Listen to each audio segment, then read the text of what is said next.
الرحيم. أهلا وسهلا بكم معنا في حلقة جديدة من البازافندي. النهاردة هنتكلم عن الدرس الأول في الجغرافيا للصف الأول الإعدادي، درس اسمه ظواهر كونية. طبعا ظواهر كونية بيتكلم عن علاقة الأرض عن الأرض ككوكب، وعلاقته بالكواكب الأخرى، وعلاقته بالنجوم. وده بيندرج تحت في فرع من فروع الجغرافيا اللي هو الجغرافيا الفلكية، اللي هي من ضمن الجغرافيا الطبيعية. الجغرافيا اللي هي الطبيعية، لأن أصلا الجغرافيا نوع يعني فرعين، طبيعية وبشرية. دي من ضمن الجغرافيا الطبيعية، وتحديدا بالظبط كده الجغرافيا الفلكية. طيب، بسم الله الرحمن الرحيم. إن في خلق السماوات والأرض واختلاف الليل والنهار لآية لأولي الألباب. طبعا الله عز وجل خلق الكون وأمرنا بالتفكير فيه والتوصل لكل المعلومات الخاصة به. تمام؟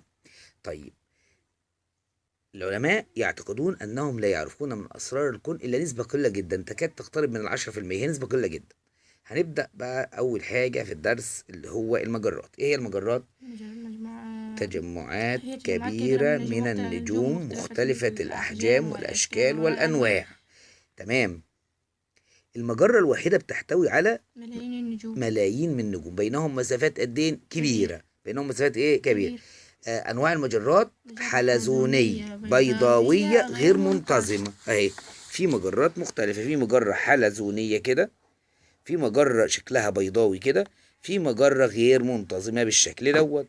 تمام كده. طيب، مجراتنا احنا من النوع الايه؟ الحلزوني. مجراتنا من النوع الايه؟ تعرف باسم سكة التبانة او الدرب اللبني. سكة التبانة لانها تشبه التبن المتساقط على الطريق، والدرب اللبني لانها تشبه اللبن الايه؟ المسكوب. تمام. طيب، ايه هو بقى النجوم؟ اجسام كبيرة الحجم، مضيئة ملتهبة متوهجة، تشع ضوءا وحرارة. تتكون النجوم من مواد ايه؟ غازية. الوان النجوم بتختلف ليه؟ حسب درجة حرارتها. اكثرها حرارة لونه ازرق، اقلها حرارة لونه احمر.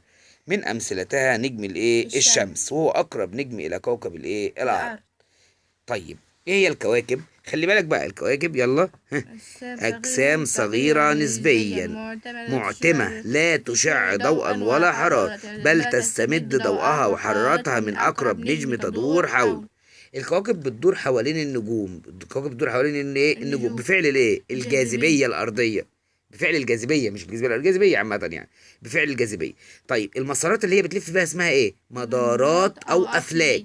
والمدارات والأفلاك دي محددة جدا عشان الكواكب اللي تتصادم مع بعضها، وفي مدارات محددة لا تميل أو تنحرف إيه عنها. تمام، زي كوكب الأرض. طيب، القمر أجسام معتمة أصغر حجما من الكواكب تدور حولها وترتبط بها بفعل الجاذبية. يبقى زي ما الكوكب بيدور حوالين النجم، والنجم اصلا جزء من المجرة، برضو القمر ده هو بيدور حوالين الايه؟ الكوكب. بيدور حوالين الايه؟ القمر بيدور حوالين الايه؟ الكوكب. طبعا كوكب الارض فيه قمر بيدور حوله. طب القمر احنا قلنا اجسام معتمة اصغر حجما من الكواكب تدور حوله وترتبط معه بفعل الجاذبية. معتمة. هي معتمة ليه؟ معتمة امال بتظهر لنا ان هي مضيئة ليه؟ لأن القمر يعكس ضوء الشمس الساقط عليه. يعكس ضوء الشمس الساقط عليه. بعد كده نخش على الشهب. هي الشهب مجموعة هائلة من أجسام غازية تظهر في السماء على شكل سحابة من الإيه؟